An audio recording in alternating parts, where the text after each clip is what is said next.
그런데 마칠 시간이 됐습니다. 7시 50분입니다. 예, 어쩌면 좋을지 모르겠어요. 강의 다 해놓고 시간 다 잡아먹고 강의하라고 그러셨어요. 조금만 넘어가서 하죠. 8시까지는 어렵고 이어오셨으니까 그냥 너무 하다 말면 좀 그렇잖아요. 그렇죠? 그러니까 조금만 더 많이 더. 그건 제가 싫어요. 자, 그럼 보겠습니다. 이어서 하나님께서는 영원 전부터 장차될 모든 일을 작정하셨는데 이는 그의 뜻에 가장 지혜롭고 거룩한 계획대로 하신 것이며 자유로이 또는 변동 없이 하신 것이라. 이 자유로이는 것은 줄치고 누구도 하나님께 이래라 저래라 할 수 없다, 그 뜻이에요. 누구도 하나님께 이래라 저래라 할 수 없다. 하나님께서는 스스로 자신이 원하신 바대로 또는 변동 없이 한번 계획하신 것을 아차차차차 내가 왜 그랬지? 아니야, 취소, 이렇게 바꾸시는 일이 없으시다. 하나님이 작정하신 일의 완전성과 하나님이 작정하신 일은 하나님 보시기에 다 기쁜 일이다, 아니다? 질문이에요. 답변하세요. 하나님이 작정하신 일은 하나님 보시기에 기쁜 일이다, 아니다? 기쁜 일이에요. 하나님은 자신이 원하시는 바와 어긋나는 것을 작정하지 않으세요. 하나님께 자유롭게 하셨어요. 자, 그런데 우리가 죄 짓는 일이 하나님 마음에 들까요, 안 들까요? 안 들죠. 근데 죄 짓는 일은 하나님의 작정 안에 들어있어요, 안 들어있어요? 들어있죠. 죄 짓는 일도 이 세상 안에서 벌어지는 일이니까. 그 일도 하나님 작정 안에 들어있는데, 그런데 왜 그 일은 어떻게 되는 걸까? 이게 또 이제 궁금한 거예요. 마음속에 질문을 두시고, 그 다음에 그러나 그가 죄를 내시지는 않았으며, 방금 우리가 한 질문과 맞물렸어요. 그런데 하나님께서 모든 일 작정하시는데, 그런데 하나님께서 죄에 대한 책임이 없으시다, 그 말이에요. 하나님께서 죄를 내지는 않으셨으며라는 말의 뜻은, 이게 박윤선 박사의 번역인데, 그 뜻은 하나님께서 죄에 대한 책임이 있으신 것이 아니다. 그럼 우리 질문은 뭐예요? 어째서요가 있어요. 어째서요를 가로 안에 써놓으시고, 그 어째서요? 라고 물어보니까 그 다음에 어째서요라고 물었어요? 답이 여기 있어요. 그 다음 주에 답이 나와요. 5번을 읽어보십시다. 시작. 피조물들의 의지를 억압하지 않으셨고 자연법칙인의 자유나 우연성을 빼앗지 아니하시고 도리어 성립시키신다. 시간 관계상 이거 다 줄이고 한 가지만 얘기하자고요. 사람들의 의지를 억압하지 않으셨기 때문에 하나님께 죄의 책임을 물을 수 없다, 그거예요. 자, 앞에 거 연결시키면, 그러나 하나님은 죄에 대한 책임이 없으시다. 어째서요? 가로 안에 넣으라고 그랬죠? 어째서의 답이 뭐예요? 하나님께서 사람들의 의지를 억압하지 않으셨기 때문에, 이게 답이에요. 그 억압하지 않으셨으며를 긍정적으로 풀이하면 억압하지 않으셨다, 부정적이잖아요. 않으셨다. 긍정적으로 표현하면 사람들이 자기 하고 싶은 대로 했기 때문에 그거예요. 그래서 써놓으세요. 거기다가 피조물들의 의지를 억압하지 않으셨고, 그 말은 풀어서 사람들이 자기 하고 싶은 것을 하도록 하셨고, 이렇게 되는 거예요. 이거 뜻과 같아요. 그 죄의 책임은 뭐하고 맞물리냐면 자기가 하고 싶어 했나? 그거에 있어요. 너 이거 했지? 네가 하고 싶어서 한 거지? 그럼 죄에 대한 책임을 하나님 물으신다는 거예요. 우리가 어떤 일을 하는데 누가 나에게 최면을 걸었어요. 그래서 제가 어떤 일을 도둑질을 하게 했어요. 자, 그럼 저희는 책임이 있어요, 없어요? 없죠. 왜냐하면 최면을 걸린 상태로 제가 그걸 했을 때는 제 행동에 대하여 스스로 제가 의식 통제를 할 수 있는 상태가 아니거든요. 그래서 최면 건 사람에게 그 행동에 대한 책임을 물을 수 있어요. 그런데 하나님께서 우리에게, 내가 도둑질을 했어요. 그랬을 때 하나님께서 우리에게 이 도둑질한 죄에 대한 책임을 나에게 물을 때는 가장 중요한 것은 내가 기뻐하며 했는가, 내가 원하여 행했는가, 강요에 의해서, 강제에 의해서, 억압에 의해서 했는가, 아니면 내가 자원하여, 내가 원하여 행했는가. 그 두 성격을 물어보세요. 내가 원하여 했으면 내 행동에 대한 죄의 책임은 누구한테 있다? 나한테 있다. 지금 그 설명하고 있는 거예요. 자, 그러면 질문이 나왔어요. 자, 하나님은 죄에 대한 책임이 없으십니다. 왜요? 사람이 스스로 자기가 원하여 자기 의지대로 했기 때문에. 자기가 원하는 말을 했기 때문에, 그 말은 부정적으로 하나님이 사람의 의지를 억압하지 않으셨기 때문에. 자, 그럼 질문은 다시 억압하지 않으셨기 때문에 가로 열고 질문. 근데 어떻게 하나님이 모든 것을 작정한 대로 이루어 가시는데 사람의 의지가 억압을 받지 않는 거죠? 그 질문이 나와요. 질문 이해하세요? 그렇죠? 하나님 모든 걸, 제가 어떤 사람에 대해서 이제 조절하고 있어요. 이승호 씨. 일어서 보세요. 앉으세요. 지금 금방 행동은 이승호 씨 자유로운 의지였어요. 아니, 제 말에 의해서 제안을 받고, 제 말에 따라 움직인 거예요? 제 말에 따라 움직이신 거죠?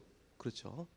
우리는 사람을 항상 내가 원하는 대로 움직이고 싶을 때는 내가 원하는 바의 대상의 의지를 제가 어떻게든지 억압을 하게 돼 있어요.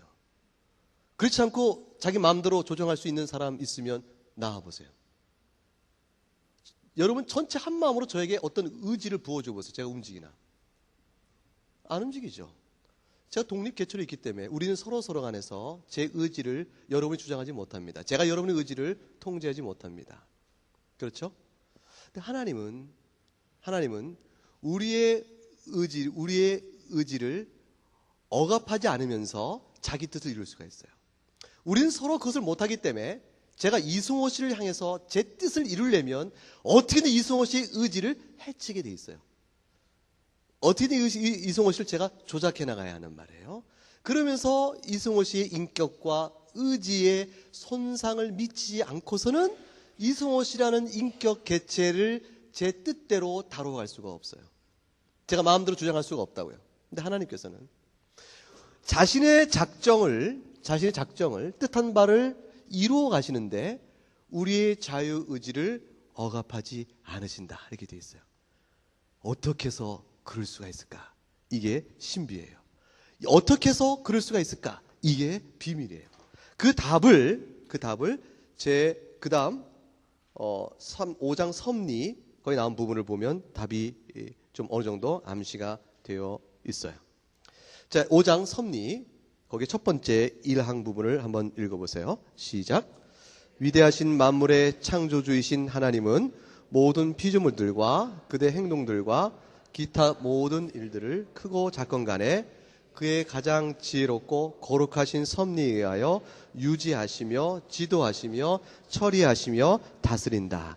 그가 이처럼 섭리하시되 그의 오류 없는 예지와 자유롭고 동의 없는 그의 임의적 계획대로 하신다.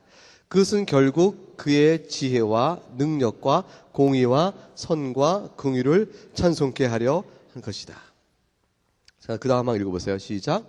제1원인이 되는 하나님의 예지와 작정대로 변동이 없이 모든 일들이 되어간다. 그러나 그것들의 되어가는 방편은 제2원인 자연법칙과 인류 행동의 원리 다의 생각대로 필연적이고 임의적이고 또는 혹 우연적인 것이다. 이렇게 되는 것이 역시 하나님의 섭리이다. 자, 우리가 모르는 게 있어요. 이제 정말로 아무리 생각해도 누구도 답을 하지 못한 것. 이 땅 2000년 역사 속에 예수 그리스도 이후에 교회가 세워지고 신학을 연구했던 기라성 같은 천재들도 하나님의 은혜를 입은 종들도 답을 하지 못한 것. 결국은 우리가 알고 싶은 바로 그것. 그것은 바로 뭐냐면 하나님은 그의 작정대로 실행을 해 나가시는데 근데 우리 인간은 이 세상에서 자유롭다. 이 사실을 어떻게 조화할 수 있는가? 어떻게 조화를 이룰 수 있는 것인가? 이거에 대해서 누구도 알지 못해요. 이렇게 조화를 이룰 수 있겠다. A 견해, B 견해, C 견해 몇 가지 견해들이 있어요. 그 견해들이 신학의 학파를 서로 나눴고 그것이 장로교냐 감리교냐를 나눴어요. 그게 루터파냐 로마 캐톨릭학도 이 안에 한 부분적으로 들어가요. 신학의 차이가 이 안에 있어요. 그렇지만 어느 것도 완전한 답을 주었다고 확신하지는 않아요. 각각의 장단점을 취하는 부분이 있어요. 네, 저는 개혁파 이견이 제일 좋다고 생각을 해요. 자, 그건 복잡한 신앙 논의를 몇 단계 거쳐가야만 그 차이점이 드러나요. 오늘 이 시간에서는 그 차이점이 드러나는 몇 단계 사고를 깊이 들어갈 수는 없어요. 왜요? 어렵고 준비가 많이 필요하니까. 그럼 이것만 알아두시면 좋겠어요. 하나님은 작정한 일을 실행하시는데 하나님이 작정한 일을 실행의 방식이 아주 특이하다 그 말이에요. 방식이 어떤가 했더니 인간은 자유로운 자기 의지와 인격성을 그대로 아무런 제한 없이 유지하도록 하게 하시면서도 하나님은 절묘하게 그 하나하나를 다 하나님이 정하신 대로 이끌어 가시더라. 어떻게 그렇게 할 수 있냐고 묻지 마세요. 제가 말씀드린 건 뭐냐면 모든 하나님의 작정과 실행으로 됩니다. 아멘? 아멘이죠? 예스죠? 우리는 자유롭다. 예스예요? 아니에요? 예스죠? 이 두 개가 어떻게 되는지 모르지만 분명한 것은 내가 어떤 인격성으로 자유의지에 따라 뭐 행동을 해도 그것은 이미 하나님의 작정 안에서 이루어지고 있는 것이기 때문에 인간의 자유와 하나님의 작정은 충돌 모순되지 않는다. 뭐가 안 된다? 서로 모순되거나 충돌되는 것이 아니다. 이걸 믿으면 장로교 신자예요. 아니지! 충돌이 있잖아! 라고 생각하면 감리교 신앙적으로 한 걸음 비껴나가기 시작해요. 우리는 성경을 읽으면서 모세가 바로에게 하나님께서 말씀하여 내 백성을 내어놓으라 얘기하셨다라고 할 때 바로가 완악하여져서 내놓기를 거부했다 이렇게 되어 있죠. 바로가 완악해서 그래요. 그런데 한편에 출애굽기에 보면 또 다른 곳에 뭐라고 설명해요? 하나님께서 바로의 마음을 강팍해 하심으로 그렇게 하였다고 되어 있어요. 자, 그럼 하나님께서 강팍해 하셨다는 것은 어디에 속해요? 여기에 속한 설명이에요. 바로가 마음이 완악하여져서 안 했다. 어디에 속한 설명이에요? 여기에 속한 설명이에요. 그 설명이 두 개가 뭐 없이 모순과 충돌을 성경은 의식하지 않고 같이 각각 우리에게 설명을 해주어요. 또 우리가 고백을 할 때 따라서 중요한 이 두 개 사실을 인정한다면 기독교적인 힘의 섭리가 왜 운명론과 다른가 하는 것을 이해하는 데 아주 중요한 이해의 실마리를 줘요. 자, 운명론이라는 것은 뭐냐면 이렇게 얘기할 수 있어요. 운명론은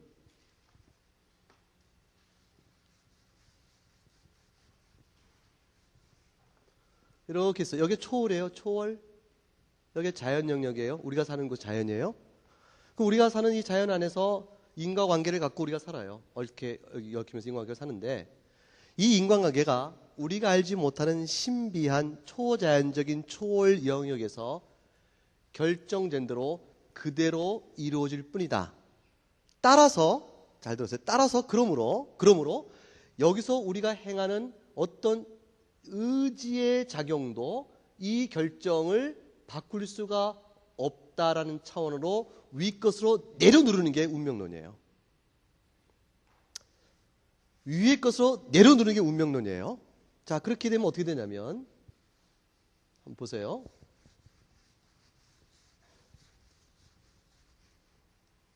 이렇게 해가지고 이렇게 한번 나눠보죠.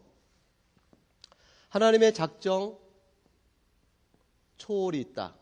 그리고 여기 우리가 있어요. 자, 그러면 세상이 말하는 운명론은 되게 범신론이에요. 범신론은 이 우주가 곧 하나님이에요. 우주가 곧 하나님인데 따라서 우주 안에 정해진 원리에 따라 우리에게 일하는 모든 일이 결정돼 나가는 거예요. 여러분 사주팔자 보시는 것. 사주팔자 그러니까 그렇게 살게 돼 있어. 라는 건 뭐죠? 내가 타고난 사주팔자의 원리대로 내 인생이 결정돼 있어. 그 운명론이죠. 그게 범신론적인 운명론이에요. 범신적 운명론은 기독교적으로는 하나님의 작정이지만 일반적으로 말할 땐 초월은 있지만 우리의 자유와 책임 요소는 의미가 없어요. 다시 말하면 무의미해요. 이거는 무의미해요. 실제로는 이렇지 않아요. 우리가 살아가면서. 뭘 믿는 사람도 범신론적 운명론을 믿는 사람도 실제로는 이렇게 살지 않아요. 그럼에도 불구하고 그들의 생각은 믿음은 이래요. 근데 거꾸로 어떤 사람이 이렇게 생각하는 사람이 있어요. 이 세상은 하나님이 만들어 놨고 우리가 하는 대로 될 뿐이야. 하나님이 뭘 우리 인생에 간섭하지 않아. 그렇게 하는 말하는 사람. 그러면 우리가 행동하는 의지는 의미가 있지만 하나님의 작정? 그거는 무의미해. 이렇게 하는 사람이 있어요. 이렇게 생각하는 사람은 뭐래요? 소위 이거 이름 들어보셨어요? 이신론. 이거 들어보셨어요? 이거 좀 어려운 말이에요. 이신론은 뭐냐면 하나님은 시계공. 시계공처럼 시계를 만들어 놓고 태엽을 딱 감은 다음에 태엽의 움직임에 따라서 시계가 착착착착 시간을 가리킬 때 만든 시계공이 할 일이 있어요? 없어요? 없죠. 일단 만들어 놓은 다음에는 할 일이 없죠. 하나님이 세상을 만들어 놓은 다음에는 세상은 그 자체로 돌아가는 거야 라고 말하는 것이 그렇게 믿는 하나님관을 이신론이라고 그래요. 이 사람들은 하나님 믿는다고 말하지만 실제 생활 속에 하나님 뭐는 안 믿죠? 섭리를 안 믿어요. 이 두 개에 대해서 성경적인 견해는 뭐예요? 성경의 견해는 하나님의 작정과 우리의 자유가 함께 있다는 거예요. 우리 자유가 함께 있는 거예요. 이것이 굉장히 중요한 의미의 하나님 주권과 인간의 자유의 개념이에요. 자, 그럼 이 사실이 얼마나 중요하냐면요. 이렇게 보세요. 내 인생의 미래가 열려져 있을까? 나에게도 소망이 있을까? 점치러 가는 사람은 이렇게 해봐요. 운명론이니까. 점쟁이의 힘을 빌어서 신비한 초월의 내용을 미리 알아가지고 나한테 알려주는 거예요. 당신 내년에 신수가 보내?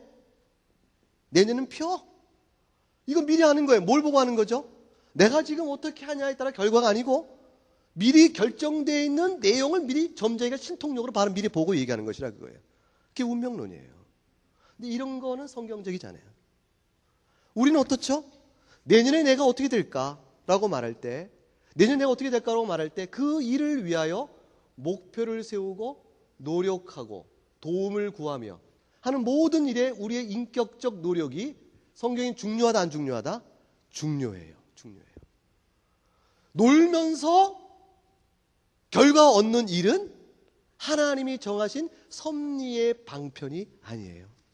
하나님 이 일을 다 우리에게 그 일을 하도록 하셨어요. 우리가 이와 같이 하도록 예컨대 사도행전에 보게 되면 사도 바울이 나중에 이제 마지막 편에 유라굴라 광풍을 당하고 배에서 로마로 가다가 이제 큰 난파를 파손당하잖아요.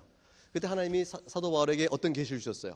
이 배 안에 있는 사람 한 명도 인명을 손상하지 않고 다 구원을 받을 것이라 하나님이 계시 말씀을 주셨죠. 그렇죠. 근데 바울이 뭐라 그래요? 하나님께서 너희 가운데 하나도 생명을 잃지 않을 것이라 하고 하나님이 뭘 얘기했죠? 지금 작정을 하나님이 계시로 알려주셔서 알았어요. 알았는데 사도 바울이 그러므로 너희들이 마음대로 하고 싶은 대로 이렇게 얘기해요? 아니에요. 이 배에 남아있으라. 이 배에 남아있으라. 우리 안에서 해야 될 어떤 원리대로 나가요. 하나님이 행하시는 일은 우리의 자유의 의지와 함께 더불어 가세요. 그런데 그렇게 나가는데 우리의 자유의지 속에 우리 가운데서 하나님께서 우리의 마음에 지혜를 주시고 선한 마음을 주시고 능력을 주시고 그래서 우리의 마음 속에 나의 자유의지를 통해서 어떤 A라는 선택을 하도록 하게 하시면 그때는 A라는 선택을 해나갈 수가 있어요. 여러분이 화평교회에 오셨다. 여러분이 예수 그리스도를 주로 믿기로 하셨다. 하나님이 여러분 마음속에 중생케 하시는 성령의 은혜를 주셔서 여러분 마음에 복음에 대한 감동과 감화를 주시고 여러분이 예수를 주로 고백할 것인가 라는 판단 속에서 주님이 나의 주님이시다라고 선택하도록 이끌어 가세요. 그리고 그것을 고백을 받아내신단 말이에요. 받아내시는 이 심리적 메커니즘 안에 하나님은 자신의 작정을 우리 안에 역사하고 있어요.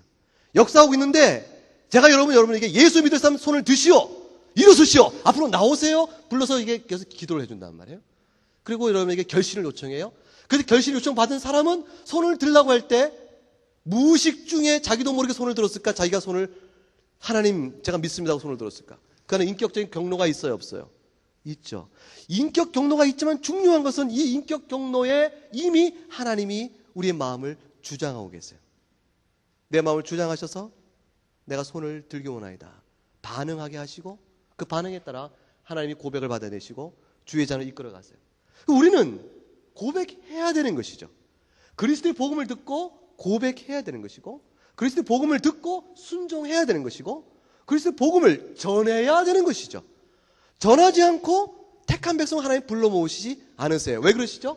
하나님이 택하기로 결정한 예정적인 모든 주의 백성들은 운명론에 의해서 내가 내년에 믿겠는가 2년 뒤에 믿겠는가를 미리 알아보는 식의 결정이 아니고, 복음을 전하도록 보내셔서 듣게 하시고, 듣게 하실 때에 고백하도록 우리 심령에 역사하셔서 이끌어내시는 이 과정을 그대로 통하니까 인격의 경로를 다 활용해서 그 역사를 이루어갔어요.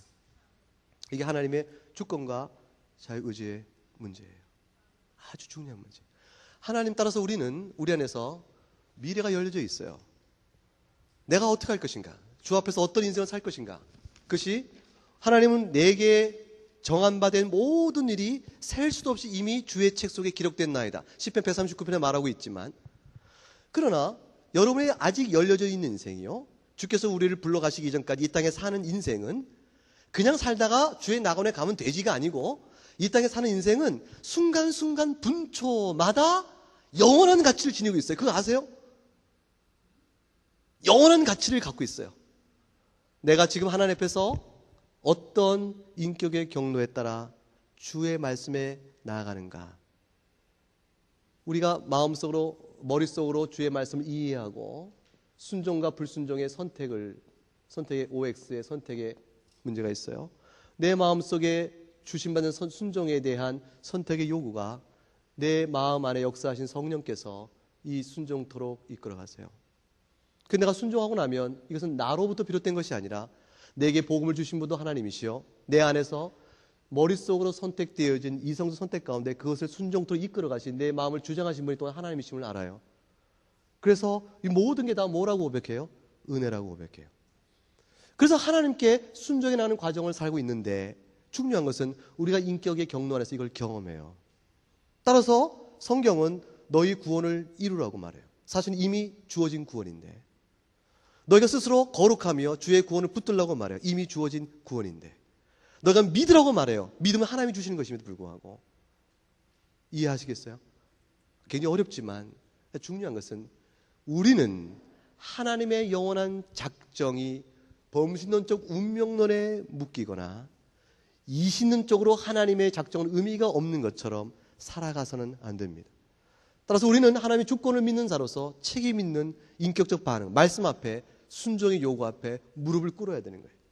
그리고 무릎을 꿇고 순종의 요구 앞에, 하나님의 말씀 앞에 경청이 되고 무릎 꿇으면 나아갈 때, 나는 알아요. 순종의 걸음을 걸어갈 때 이 걸음이 나로 말미암은 것이 아니요 주께서 나에게 베푸신 놀라운 복임을 알게 되어져요. 내가 하나님의 은혜에 붙들린 자임을 알게 되어지면서 지금까지 살아오게 하신 하나님의 놀라운 은혜 앞에 감사와 찬송을 다 돌리고, 모든 공을 누구 앞에 돌리게 돼요? 주님 앞에 돌리게 되어져요. 그렇게 해서 하나님 내게 주신 복임에도 불구하고 그 복받은 순종의 길을 걷는 자에게 하나님이 칭찬과 상급을 예비하고 계시다고요. 그것은 우리의 공로 때문이나 내가 주장할 권리가 있어서가 아니고, 그 모든 것조차 내 마음을 주장하여 그 일로 이끄신 것이 하나님의 은혜임에도 불구하고 우리에게 순종하는 자를 칭찬하시겠다는 하나님 자신의 뜻 때문에 그래요. 3분 안에 마지막 페이지까지 정리를 다 하겠어요. 잘 들어보세요. 자, 그러면 죄는 뭐죠? 죄는요, 보세요. 하나님께서 조금만 참으세요. 이건 다 내 탓이 아니요, 박민근, 문태성 두 분의 탓이에요. 얼마나 감사한지 모르겠어요. 미안해요. 여러분 보세요. 하나님께서 작정을 하시는데 우리가 이 땅에 살죠? 그때 우리에게는 뭘 주셨다고요? 인격성과 자유를 주셨다고요. 따라서 하나님 우리에게 뭘 주실까요? 자유의 여부, 순종과 불순종, 책임의 문제를 물으시기 때문에 우리에게 어떤 명령을 주셨어요. 이 명령이 바로 하나님께서 우리에게 주신 교훈이다라고 말하는 거예요. 교훈. 이 명령이 바로 하나님의 십계명이기도 해요. 우리가 성경에 있는 숱하게 우리가 마땅히 살아야 될 삶의 도리, 우리가 어떻게 살아야 됩니까? 우리가 피조물로서 하나님 뜻에 따라 살아야 합니다라고 말할 때 우리가 하나님 뜻에 따라 살아야죠. 피조물이니까. 그 뜻이 바로 뭐냐면 이 교훈이에요. 하나님이 어떻게 작정했는지 비밀스럽다. 자, 제 10년 뒤에 제가 한평생 살아야 할 인생이 하나님 작정 안에 이미 들어있어요? 안 들어있어요? 들어있죠? 들어있잖아요. 제가 평생 주의 나라 갈 때까지 살 인생의 모습이 하나님 작정 안에 이미 다 기록되어 있죠? 그렇지만 그 기록된 것을 나를 향한 하나님의 작정인 뜻이다라고 말하는 이 뜻은 내가 미리 알 수 있는 방법이 없어요. 하나님 이것을 우리에게 알려주지 않으세요. 그걸 알려고 무당 부르지 말라는 거예요. 그걸 알려고 점치지 말라는 거예요. 그거 알려고 신접한 자 부르면 너희 가운데 그런 자를 끌어내 돌로 쳐 죽이라 그랬어요. 그건 하나님을 배반하는 것이요. 우상 숭배요. 우주를 피조계를 하나님으로 섬기는 것과 똑같은 죄악이기 때문에 그래요. 하나님 우리에게 그걸 금하셨어요. 그런데 하나님 우리에게 주신 뜻이 있어요. 그 뜻은 뭐예요? 우리가 하나님의 지음을 받은 하나님 형상으로서 어떻게 살아야 합당합니까? 피조물로 살아야 될 삶의 뭐죠? 도리요 본분입니다. 그 본분에 따라 우리는 인격성을 다하여 순종을 요구받고 있어요. 여기에서 순종하면 하나님의 칭찬과 기쁨이 있는 것이고 불순종하면 뭐가 되죠? 죄가 발생하는 거예요. 따라서 죄란 것은 어느 때 발생해요? 불순종할 때 하나님과 우리 사이의 관계가 어긋남으로 발생하는 거예요. 따라서 하나님은 죄에 대한 책임자가 아니세요. 내가 스스로 원하여 내 자유인격에 따라 주의 교훈에 불순종함으로 죄가 발생하기 때문에 이 죄의 발생의 책임은 오직 나에게 있을 뿐이에요. 어려운 문제입니다. 시간은 다 됐어요. 이거 외에 고통과 고난의 문제는 어떻게 봐야 될 것이 등등 몇 가지 문제가 그 뒤에 약간 더 설명이 있습니다. 숙제. 다음에 다시 만날 때까지 언제인지 모르지만 그러나 곧 우리가 다시 만날 것을 약속하면서 그러나 틀림없이 그렇게 될 것입니다. 피해가지 못하실 거예요. 그러므로 숙제를 하셔야 됩니다. 숙제. 나눠준 모든 핸드아웃의 내용을 철저히 읽고 또 읽고 5번 정도 읽으시고 거기에 대해서 궁금한 점을 노트에 적어 놓으시며 깨달은 바를 또한 적어 놓으세요. 이해하셨습니까? 숙제가 뭔지 기록하지 않아도 기억이 되세요? 숙제를 적으셔야 기억이 돼요. 제가 여러분을 크게 믿지 못합니다. 다른 건 믿어도 숙제를 할 거란 기대를 못해요. 적으세요. 숙제가 뭐라고 그랬죠? 5번 정도 읽고 깨닫은 바와 의문나는 바를 정리해 두세요. 성경이 어떤 근절 때문에 이러한 고백을 해놨을까 궁금하시면 이 책을 사보시기 바랍니다. 값은 8,000원. 3층 영음사에서 우리에게 판매를 하고 있습니다. 사서 보시기 바랍니다. 여러분, 신앙은 하나님의 주권을 믿는 걸 신앙이라고 합니다. 오늘 이 시간에 잠깐 짧게 얼마나 이해하시는지 모르겠고 제가 얼마나 잘 설명을 드릴지 모르겠습니다. 그러나 한 가지만 기억하십시다. 다윗이 시편 139편에 이해한 것처럼 모든 일은 하나님의 주권 가운데 있어집니다. 하나님이 옳으십니다. 제가 다 이해하지 못하지만 하나님은 선하십니다. 미련하여 하나님께 대하여 내게 벌어진 모든 일을 원망하며 불평했던 무지한 입을 놀린 짐승 같은 저희의 무지함을 주여 불쌍히 여기시고 긍휼히 여겨 주시옵소서. 그 믿음으로 하나님의 선하심을 바라보고 굳게 살아가는 겁니다. 욥이 그런 것처럼 바울이 그런 것처럼 우리가 먼저 믿은 신앙의 선배들이 그런 것처럼 그러시면 오직 방향은 하나님 우리에게 주신 바 된 교훈의 명령이요 본분. 우리의 본분은 뭐라고 했어요? 하나님을 영화롭게 하는 것이요 그가 우리에게 주시는 모든 은택들을 기뻐하며 즐거워하는 것입니다. 그것을 감사하며 하나님 마음에 합당한 그런 우리 교우들이 될 수 있기를 주의 이름으로 축원합니다. 기도하겠습니다. 주님 감사합니다. 짧은 시간 동안 제한된 지식과 또 제한된 범위 내에서 저희들이 하나님의 높고 높으심을 잠시 살펴보았습니다. 미련한 저희들이 알지 못하여 주의 전능과 전지와 거룩과 우리를 향하신 지극하신 세밀한 선한 계획들을 분별하지 못할 때 우리의 믿음을 세우시고 말씀의 지식을 공급하셔서 저희 또 하나님 앞에 합당한 삶을 살아가는 저희 모두가 되도록 하나님께서 인도해 주시옵소서.